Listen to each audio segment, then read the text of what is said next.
Welcome to the Passionate Leader Institute's Insight Series. My name is Jennifer Smith, CEO of Growth Potential Consulting and founder of the Passionate Leader Institute.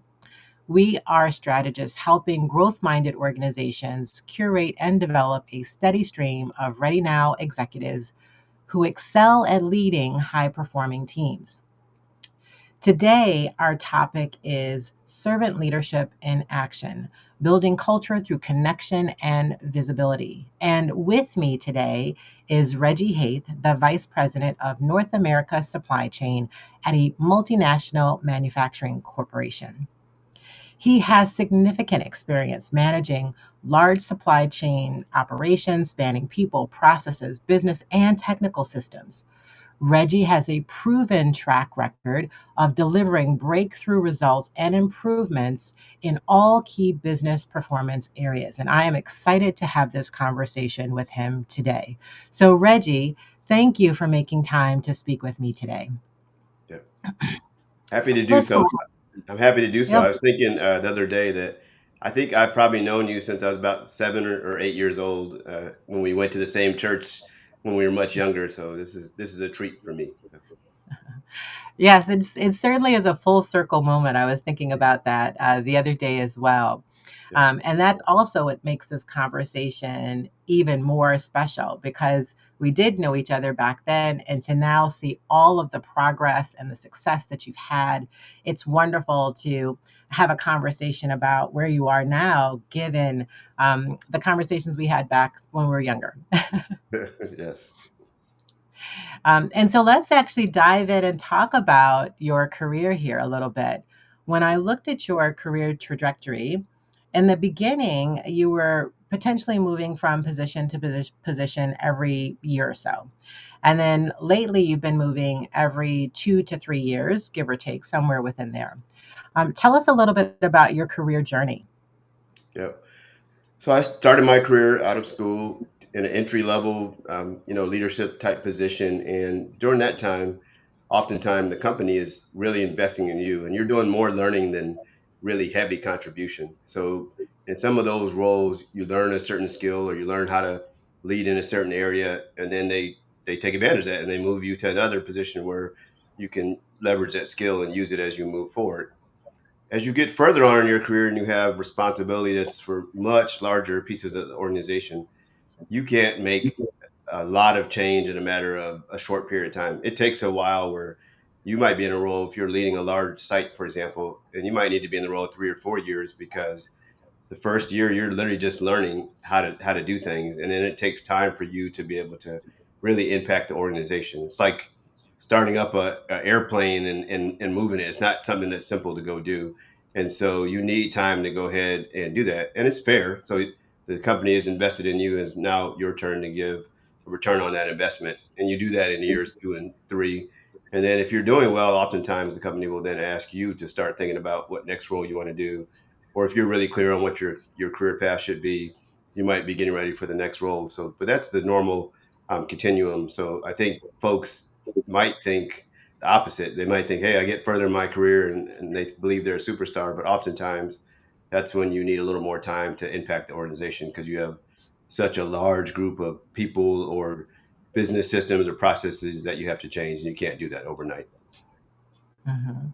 You know, that's a great message that you just sent because you're right. Oftentimes, when I'm talking to leaders, they'll say, well, I want to move very quickly through the organization, or why aren't I moving as quickly? And what you talked about is really how do you learn, but also make impact in that position before moving to another position. And so that is a great message that not often leaders think about nor consider when they're looking at their career progression or considering what their career path should be and how quickly they should move. So thank you for sharing that. You know, as you were moving into those different or being offered those different opportunities or seeking different positions, how did you make the decision as to what positions were right and what was the right timing? Or when do I stay at this organization? When do I go to another organization? How did you make those decisions? Yeah, I think it's important to be pretty intentional. And so I have a tool that I use, I learned from one of my mentors back. And the first company I worked for, and she's passed away now, but a very, very smart woman. I think I can say her name. Her name is Martha White Warren, and she laid out this tool called a career map. And I've built upon that and done some things to make it differently and turned it into a little training now. But what it does is it allows you to be very intentional about what you're going to go do. And having a plan is really important. And it may not work out perfect, but it's better to have a plan that you deviate from than have no plan at all. But when you lay out that plan, you start figuring out, what do I want to go do with my career? Now, I said some roles will last longer. It doesn't mean they can last 10 years if you're trying to get to a certain position. So it's got to be a decent pace. But if you laid out your career, and I always tell folks, that are younger than me, that if you work for 30 years, if you just had a 30-year career on average, I know some people will work for only 15, some will work for 45, but if you had a 30-year career and every role was 3 years on average. I know that's not always good, but 3 years on average. That would mean you only have 10 roles in your career. So if you only had 10 roles in your career, I bet you'd be, and you knew that early on, you'd be very thoughtful about which roles you take. And so that way you can lay out that map and do what works for you and works for your family and everything else. And I think that's how you lay it out. So it's not so much a matter of, yeah, I got to move fast because I need to move in 1 year. That might not be the right case. You might know this is a critical strategic role or a skill that I need to get or experience I need to get while I'm in a certain role. And so you want to make sure you get that. And that might take you 2.5 years in the assignment. And on top of it, you do owe something back to the company. So they're investing in, they're paying you. So I want to do right by the company as well. So I lay that out, and then you go off that. Now, will that work out perfect? No. Something's gonna happen where you don't get the role you thought you should get, or you have a personal situation. You might have parents who get older, and you want to be closer to them. You might have when your children are in high school, you might say, I can't change locations right now. So you might have a spouse that has a career as well. So you have to take all those things into account. But at least you have a map that can kind of guide you on what you go do. And the other thing that's really important about that is to not take roles that may be detrimental to what you're trying to do. So if there's a role that seems really cool and sexy and it's in a promotion and you get more money, but it takes you off track against what you're really trying to do overall for your whole career, then you might have to turn that down. And that will hurt sometimes because you're like, oh, I could have got promoted faster. I could have got this better title, but that wasn't meant for you if it's not going to allow you to get to your end state. So that's kind of the way I think about it. And some people might say that's being manipulative or you're just worrying about yourself. I don't think you are. I think when you are happy and you're challenged, you're in the right role, the company also gets a lot out of that at the same time as well. So when you can have your career, what the company needs, your family all in lockstep, it's good for everybody. So that's kind of how I think about it. So just being really intentional. Well, intentionality is very key. And there was a couple of things that you said that were so critical. One is you said you have this map and you map it out. That was one, have a map Yeah, and a yeah, plan. The right, second thing that you said that was so critical was you said, take into consideration your family and other aspects of your life right, as you're thinking about your career map. Oftentimes, people will focus on the career, but they don't think about how does this fit into the life I want with my family or I desire to have with my family. So that right, was the second nugget. And the third, which was critical, was when you said, and sometimes that position will come that you know it's not the right one for you. right, You're like, you've got to say no. yeah, Sometimes leaders are so focused on saying yes to everything and feeling like if they don't say yes, they won't get the next opportunity versus being very intentional, right, which is what you're talking about, that intentionality about your career. So, yeah, three key nuggets that you shared with our listeners here today, and hopefully, as they're taking notes, they were writing those things down. yeah. I want to Now, add one as more you're thing. I want to tell people, make perfect, sure on your map you write it down as opposed to just having it in your mind. When you write stuff down, it makes you it helps hold yourself accountable when you actually have to write it down and look at it later and know, are you following the map.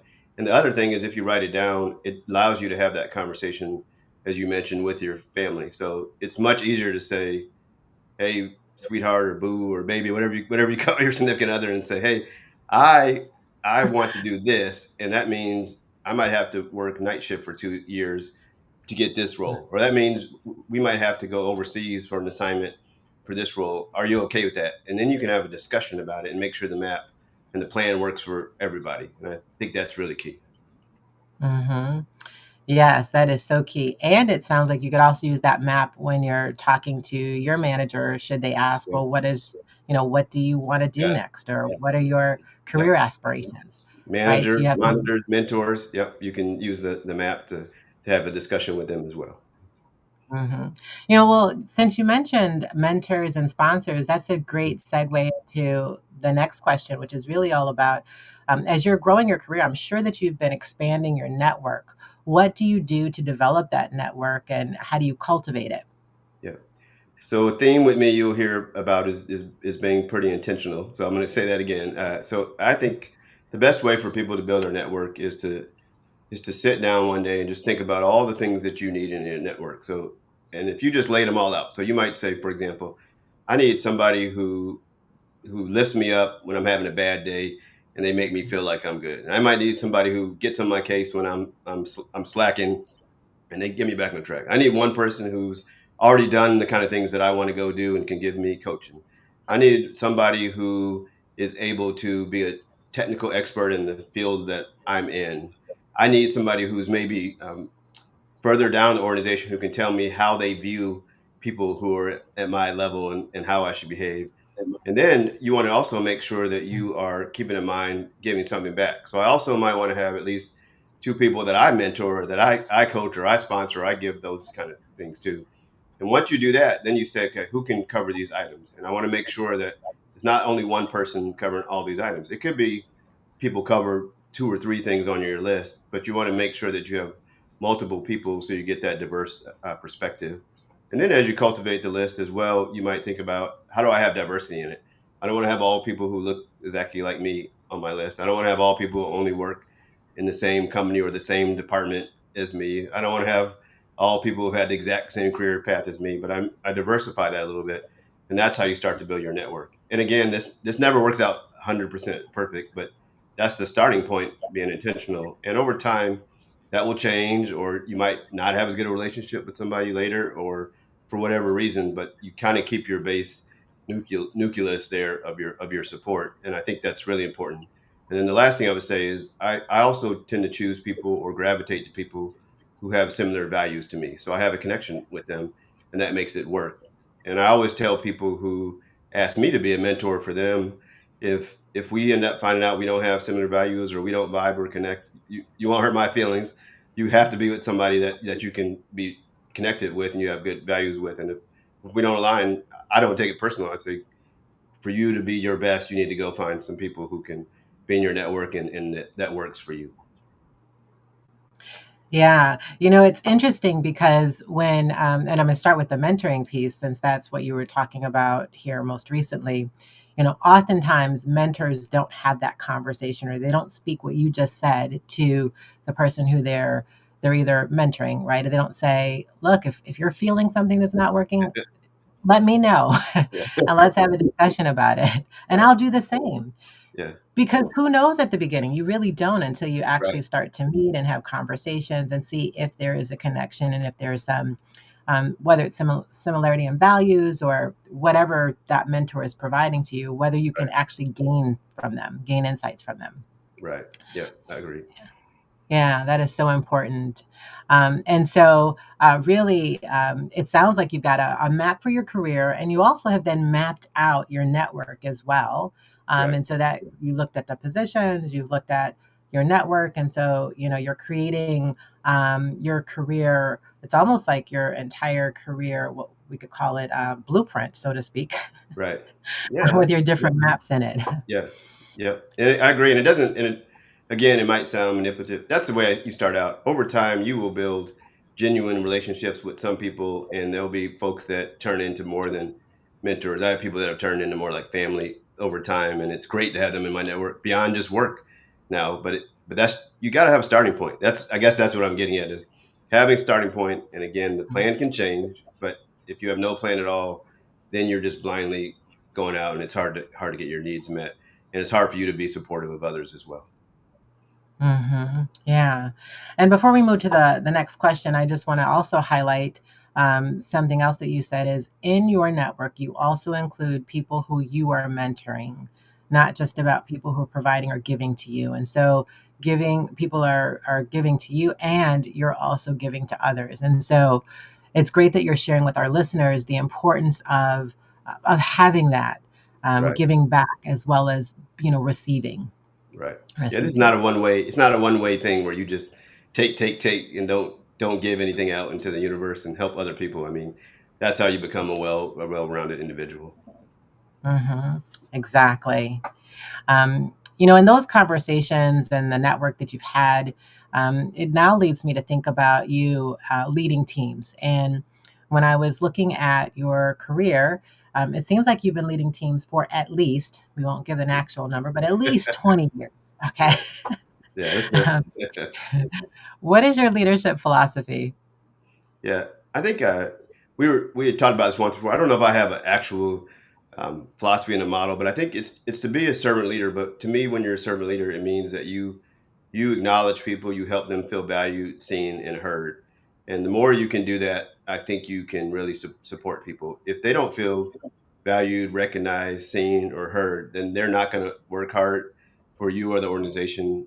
It's going to not be fun, and we spend 8, 10, 12 hours at work with some of these people. So I want to enjoy my time with them. And it just helps them in general. So when people feel like they're valued or heard, they feel like they can give their all. They can talk to you about things, and it breaks down the barriers and walls, and that helps you build a better relationship. So I think, being a servant leader, building culture, but it starts even on those two things. It starts with making sure that people really feel seen, heard, valued, recognized, as a contributor, and then we go from there. So that's kind of how I think about it when I start off interacting with people or the organization. Yeah. And that philosophy also speaks to the culture that you're creating, because you were talking about the culture of wanting people to feel seen, valued, and heard, right? Right. And so that being the culture is probably also why you're being so successful in your career, because you know that work gets done through people. At Exactly. the end of the day, when Yeah. we have teams, if we don't recognize them and if we don't tap into the talent of what they bring to the table and Right. nurture that and recognize that. And in our world, what we do, we also say recognize it and appreciate it. And we do Right. distinguish I between the like that. two, Yeah. because you recognize their work, but you appreciate how they do it. And that's the unique part of them, what they bring to the table. And when we do that, they really do feel seen. Yes. So that's a great culture that you're creating. Part of what I've also noticed, I was looking at your LinkedIn profile, and you post as you go and do your different site visits. And it's not that you just post a picture, but you also recognize or you thank your staff and your teams. Yes. What prompted you to start that practice? Yeah. I just thought about when I get to spend time with them, because some people you don't, depending on what position you're in, you may not see them but once a year, or you see them every quarter or once a month or whatever else, time frame. And when you're there, you want to maximize that opportunity. And I think as you're attempting to build culture, one way to make people feel seen and heard, recognized, is to simply take a picture with them and then acknowledge it. So on paper, where it's on a digital footprint, that I appreciate what they're doing, and they know it's real, and I'm willing to not just say it to their face. I'm willing to say it to the world that I appreciate what they're doing, and so they know how much that means to me. And a lot of times that helps them then make more connections and everything else as well. So to me, that's not hard to do. So there's a lot of things that maybe are hard to do. Developing a tough strategy, that might be tough. Dealing with terrorists right now, that might be tough. But taking a picture with some people and telling them how much you appreciate them, if and being sincere about it, I personally don't think that's that hard to do. And so it comes somewhat natural for me. But I think even somebody who it didn't come natural for, that's not a hard. You can build that skill. That's a muscle that you can build. Go take a picture, say thank you, and acknowledge people, and they will run through walls for you and the organization because they feel like they were seen and heard. And I really do sincerely appreciate them. So I have fun doing that. Half the time we try to take the picture and we're giggling and laughing. It takes us 10 takes to get a good picture. Those are memories that are hard to replace. So for me, that's just a great way to continue to build a culture. And then I always, hope that, and hope is not a strategy, but I always hope that people then will maybe do that for their team. So then they'll in turn do what they saw me do. for their team, and then they'll feel more valued, and then that just becomes a ripple effect throughout the organization. Hmm. So modeling the behavior such that if your teams are doing it, you're truly creating that culture throughout your organization, Right. Yes. which is wonderful. Yeah. And what's fascinating about what you're saying is it has a significant impact, and it costs pretty much the only thing it costs is the time to take the picture, Right. Right. maybe Right. the time to write the post, Yeah. maybe. Right. Yes. Yeah. Um, but it's not something that's going to cost a lot where you have to say, oh, I don't have the budget to do this. This is Right. something that does not require Right. budget. Yep. Yeah. Find out But whatever the perhaps, rules are at your organization. They might have some rules on what you can post and don't post anything that's proprietary and all that kind of stuff. But do it within whatever your boundaries are, and it's pretty simple. Yeah. hmm yeah, that, and that was one of the things that I think is really unique about what you're doing and having the impact on the culture that you are having with your organizations. Um, Yet I'm sure there's other things that you're doing as well. So what, if anything else, do you do to cultivate the culture that you're looking to create? Yeah. I think one of the things is when I join a new organization, a lot of folks will start off by really getting in, and you always hear about the first 90 days. Go learn an organization, assess it, come up with your strategy. How are you going to make things work? And I'm not saying you shouldn't do that. I do think you need to do that. But for me, there's an old adage, and I know this is a played out cliche, but they'll say culture eats strategy for lunch, or culture eats strategy for breakfast. I've heard some people say. So culture eats strategy for some meal, whatever the meal of the day is. So, right, right. One So, meal. yeah. So, but anyway, so I think thinking about that is really important. So you have to be able to be a good leader and develop a strategy, but you can't go execute and implement it if the organization isn't with you. You maybe could earlier in your career, because if you were starting off as more of an individual contributor, or you had these tasks that only you do, yeah, great. But if you want to grow your career, then you're going to get work done through other people and collaborations. And so knowing that, you need people to help you implement the strategy. So again, what I start off by saying is, how do I build that culture? So I want to make sure I get to know the people. And if you have a lot of people, thousands of people, it's hard to get to know everyone really good. But I can at least acknowledge them when I see them and things like that. But the people that are my direct reports, or maybe my direct reports next folks, those people I want to really take the time out to get to know them, understand what moves them, what motivates them. I want to make sure that I know something about them and their families, what interests them, so we can have more of a relationship beyond just going off and doing the work. And then when you're interacting with the team, you want to make sure that you're balancing some level of seriousness and a little bit of humor in there with the team too, because you spend so much time with your colleagues at work. You don't want it to be too just boring and stale all the time. So add a little humor in there, and then don't take yourself too seriously. Like, everything is not just about me. And so I really try to think about how do we make it about other people as well. So we acknowledge whatever it is for you, if it's birthdays, or if it's service anniversaries, if it's we have a offsite where we do some team building and just give people awards, whatever it is. You want to take some time out to just build that culture, so that way people can help you implement your strategy. And early on, again, these are skills that aren't they may be not become they might not be natural, but they're not hard to do. So early on, having a one-to-one with somebody and finding out their history and what they're about is easy. So oftentimes when I start with an organization or a new team, I'll say, "Tell me about yourself," and they go right into, like, when I finished college, I had role number one, then I had role number two, I had role number three, and I'm like, "No, go way back." And they're like, "What do you mean?" I said, "Where are you from? How did you grow up? Do you have Are your parents still alive? Do you have siblings? Are you married? Do you have kids? What do you do outside of work?" And we start to learn more about each other, and there will be plenty of time for us to get into the strategy. I guarantee you, there'll be hours and hours and hours for us to do that. But that first half an hour or 45 minutes, or even if it takes an hour to get to know you, that's priceless. And you can't replace doing that at the beginning. You can attempt to Mm. do it later on, but it won't have the same impact. So that's important. And again, do it in a sincere way. It's not just to be doing it. I sincerely care about you, and I appreciate you. I want to get to know you. And if that's something that you have that's really tough for you to do, you probably shouldn't be in a leadership position of a lot of people. You said it perfectly. Yeah. Our philosophy is just that. Not everybody is meant to be in a leadership role. I realize Yeah. that everybody would like to advance their career. My hope is that most organizations will have an individual contributor path as well as Yeah, a you leadership should do that. path, Right. so they could go that path. Yeah. And just own the fact, if you don't want to care about your people, if you don't want to get to know them, if you don't want to learn them, then really Yeah. consider, is leadership the right role for you? Right. And let someone step into that role who's going to do that, Right. because work does get done through people. So that, Yeah. thank you for sharing that. That was No wonderful. problem. Yeah.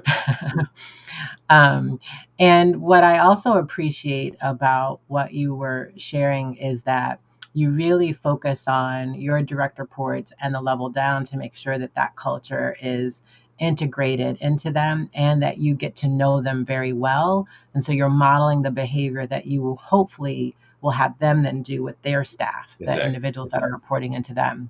Right. And so that is so key. That was the second thing. And the third thing that was really critical, when we're working with leaders, we tell them to do this as well, which is really around, in those first conversations, get to know the person.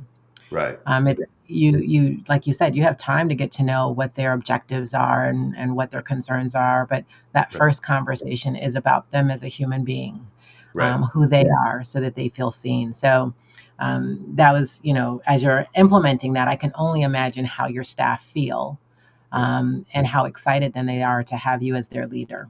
Yeah. I hope they do. You might have to ask some of them to interview some of them to find out. But I hope they do. I'm sure they do. I'm Yeah. sure they do. Yeah.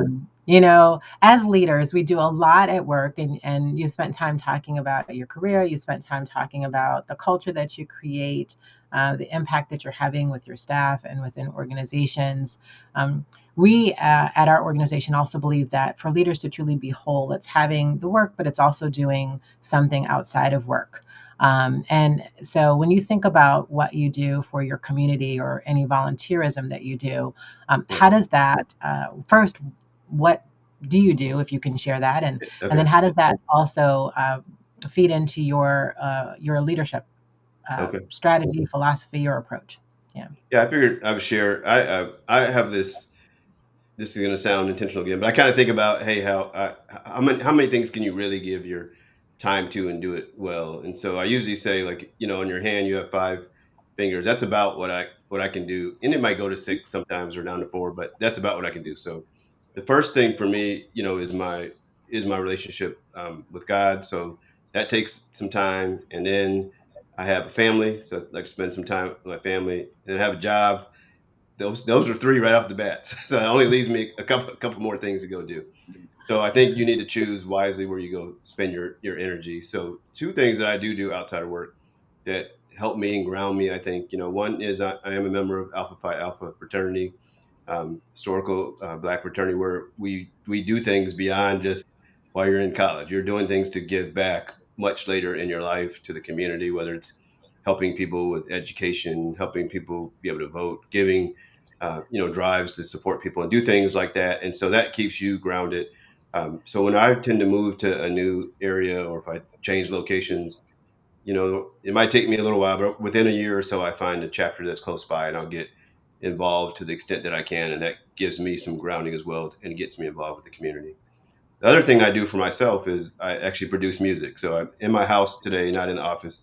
So behind me, I'm sure you can see, my setup for my music. And so I produce, hip hop and neo soul music, and I work with folks and do collaborations, and we do, again, people that are aligned with my values. So we do like a spiritual, version of hip hop that's really positive, things that you could play in front of your kids and you would never worry about what they hear. And for me, I get to use kind of the other side of my brain. So a lot of the left part of your brain is the strategy work. The right, maybe is the people. For the right is also your creativity. So for me, music actually does a little bit of both. So if you know a lot about music, like you have to have, you don't have to, but you typically have like 4 bars in the music, and it needs to be on a time signature. That's kind of the left brain. But then the right brain is I can pick whatever sound I want to try to make a song out of, and I can try different things and create. And for me, it's just an outlet because I enjoy doing it, and I also can put on some headphones and work on that and get a break from everything else going on in the world. And I think everybody should have some kind of outlet. And it might be you like to travel, you exercise at the gym, which I probably got to do more. But you walk, you do it, whatever it is. Yeah, but for me, that is one that it gives me just a break from everything else, and I just love doing it. It's just a passion, and having the family, the relationship with God, having a job. Then I think again, being a part of the fraternity and doing things in the community and doing the music are things that help balance me out, and that just works really well for me. Hmm. You know, well, first, listeners, you might want to try and listen to his music. Yeah, You will enjoy it. So, first of all, and then really this concept of what I really appreciate is you talking about how doing things that speak to you in a different way, that actually touch a different part of your brain and your mind, and that allows you to be a more whole person. right, You know, when we founded the Passionate Leader Institute in 2015, that was one of the main principles around it. Was we had started working with leaders and we realized they were so focused on work and career, and maybe that wasn't their passion, by the way. They didn't have right, anything in their life to actually tap into their passion to make them whole, which means if you're whole, you're going to be happier, right, and you're going to live a more productive and prosperous life. right. And so it's great that you have really spent time thinking about what are the five, no more than six, that I can actually focus on in my life, and that those areas outside of work are things like community service activities in the Alpha Phi Alpha fraternity that you're in, and really that giving back to the community in whatever aspect that you do there, as well as then tapping into this creativity with the music. And so Right. really, that's a holistic approach to being healthy as a leader. Right. And So you thank brought you up for you sharing. brought up such a great point about and I would say earlier in my career I was focused just on career. There was a point in time where I was so focused on career that the majority of my identity was based on my career. So having a good title, if I had a bad day at work, then everything was bad because that's what I was so focused on. If I didn't get promoted this time, everything was just so identified with my career or that job at that point in time. And I'm not like that anymore. Praise God, I'm a little bit different. So I think more about my broad overall whole person. And so if you had a bad day at work, but you come home and your kids are smiling and jumping on you, and you care about that, then that bad day at work pales in comparison. Or you have one bad day at work. I don't think the whole world is over anymore. So that's one bad day. I'm probably going to work 200 and some days in the year or whatever, and so it's okay to have one bad day. But just that grounding, I think that was a great point that you brought up, and it reminded me of that, and I think that's really important. Yeah. Because the bad day, once we leave the office, it's behind us. It's already the past. We Yeah, can't go back and change it, but we right. can create the present right now, which will then impact the future. Agreed. So, Yeah, well you said. know, Yeah. yep, Yeah. exactly. So that's wonderful. That really is. You know, when I originally had reached out to you to have this interview, I couldn't have even imagined what this conversation would have been like or would go like. And so I'm really excited that the listeners here today have had an opportunity to hear your responses, your authentic way of being a leader, your authentic way of being a person who also leads, if we even want to say it that way. And I'm hoping that they're taking away the nuggets of one, really get clear about what they want, be very intentional about it from a career perspective, but also from an outside the work perspective, so that they'll be a more holistic, more complete, more happy, more prosperous being on this earth. Because all of us are here to make a positive impact on the world. That's my hope, Yeah. that we are here to make a positive impact on this world while we're here. And so before I ask our last question, I just want to say, this has been an incredibly insightful conversation here today, listeners. I hope that you took notes. And, Reggie, before we wrap up, what advice do you have for any individuals or leaders who they'd like to get promoted or move to a new organization, but they're not quite sure what to do? You shared the career map. Right. And some intentionality, but what other nuggets of information can you share with them? Yeah, I think, you know, do your best to observe and understand what people do in that new role or that new organization. So that might mean, you might not have time to literally go job shadow, but watch what they're doing and how they interact and make sure that's something that you want to go do first off. And then the next thing is to figure out, what do I need to do to get there? So do I need this skill? Do I need this experience? And ask people for feedback. This is the part folks don't ever want to do. But if I really want to get there, I might have to go ask somebody in the organization or mentor or sponsor. Give me feedback if am I really that material yet? What do I need to go do different? And give them the license to give it to you straight. So sometimes you got to say, tell me like it is, so I know, so I can work and continue to get better. So I think that's kind of the starting point. And then again, make sure it fits in your map. So does it fit in your plan, and make sure you're not doing it just because it looks like a great opportunity or you get paid more. But if it doesn't fit the holistic plan, I do that as well. And then back to your final point you ended before. I think have that plan, think about it, but I saw this sweatshirt that somebody was wearing the other day, and it just said "Be a good person." And I Mm. loved it. I got to go get myself one of those. So I think you want to have a great career and lead and all those kind of things, but be a good person too. Like that will go a long ways as well. It's part of your value system and making people want to work with you and collaborate with you and be around you. So I'd end with that. Mhm. Exactly. We often think about good, and I also think about it as like, are you being nice or are you being kind? Right. And people say they're the same thing, and I'm like, no, people can be nice in the moment, but they're not kind people. Right. Yeah. Yeah. Right. And so my hope is that leaders, they are nice, but they are kind, Right. and that ties to being a good person. So, Yeah. Reggie, thank you for sharing your insights and your experiences with our listeners here today. They're just so valuable. And you just shared some invaluable nuggets so that the leaders can hopefully walk away from today's conversation, one, being inspired if they're someone who's looking to move up in the organization, or they're walking away with some action items, some things that they could do, because you shared nuggets that don't require any budget, but could have a significant impact on the organization. Right. And so, thank you, and thank you, Reggie. Yeah. Also, I want to thank those who have joined us here today and those who will listen to this recording afterwards. And I look forward to having you join our next conversation. So, thank you, Reggie. I hope you have a great rest of the day, and I look forward to having conversations with you in the future. You as well. Thank you. To all of you that are listening, again, my name is Jennifer Smith, and I wish you a peaceful and productive rest of the day. Take care and be well.